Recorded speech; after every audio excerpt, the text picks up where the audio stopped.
Millions of people remember things that never happened. Nelson Mandela died in prison in the 1980s? No. He became president, lived until 2013. Free man, global icon. But millions watched his funeral in 1983 on TV, in their minds. This isn't one person misremembering. This is thousands. Same false memory, same funeral, same tears, same lie. I checked my own memories last week. The Monopoly man, I saw the monocle, gold rim, right eye. I pulled out the box. No monocle, never was. I'm infected too. Quantum physics allows for parallel worlds, branching timelines. Maybe we didn't misremember. Maybe we just slipped into a different version where the details are wrong. Welcome to the glitch window, where memory rewrites reality and reality doesn't fight back. Your brain is not a camera, it's a storyteller. Every time you remember something, you're not replaying a file, you're rewriting it. Neuroscientist Elizabeth Loftus proved this in 1995. The Lost in the Mall experiment. She implanted a fake childhood memory, getting lost in a shopping mall, into 25% of subjects. Family members confirmed the story. The subjects filled in details.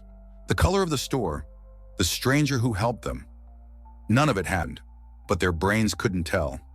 fMRI scans show false memories light up the same brain regions as real ones. Hippocampus, prefrontal cortex. The brain has no truth detector. If the story feels coherent, it's real. That's the exploit. 1962, Stan and Jan Berenstain published their first book. The name Berenstain, A-I-N, not E-I-N. But 70% of adults remember Berenstain. They learn to read with those books. They see the spines in their childhood bedrooms. Dash Stein, common Jewish surname, fits the pattern, except it's wrong, always was. The Invictus archive files this under consensus infection. When enough people agree on a lie, the lie becomes infrastructure. It gets taught, repeated, defended, until the original truth is the anomaly. A 2017 experiment at University College London went further. Researchers implanted false memories of committing a crime into 50% of subjects. 3 interview sessions, suggestive questioning. Half the participants remembered assaulting someone with a weapon, remembered the victim's face.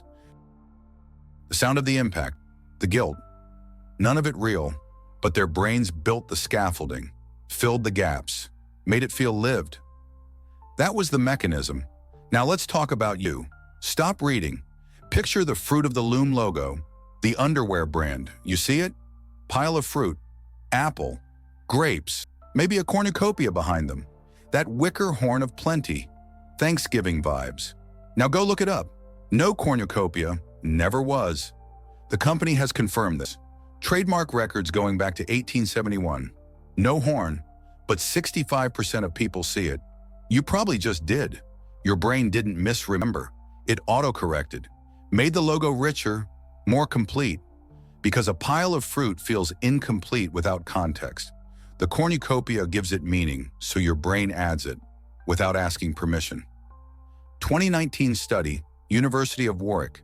People are 45% more likely to adopt false memories if they see them repeated on social media by 5 or more people. 5, not 50, not 500. 5 strangers on Reddit can rewrite your childhood. Because your brain trusts consensus over evidence. You think you're immune? You think your memories are yours? Try this. Close your eyes. Picture your childhood bedroom. Where was the door? Where was the window? The color of the walls? Now call your parents, ask them to describe it. 2022 study, 38% of people fabricated or misplaced entire rooms, added furniture that never existed, moved windows to different walls. The brain smooths the edges, makes the layout coherent, even if coherent means false. This is the glitch, not a bug, a feature. Your brain prioritizes story over truth. It needs the narrative to make sense, so it edits, fills gaps, corrects inconsistencies. Without telling you, every time you remember something, you're not replaying a file. You're rewriting it, and every rewrite degrades the original, like a photocopy of a photocopy, until the source is unrecognizable. So if your brain can rewrite a logo, what else has it rewritten? Your childhood? Maybe it wasn't as happy as you remember. Maybe that fight with your father, the one that changed everything, never happened. Maybe you invented it to explain why you turned out this way.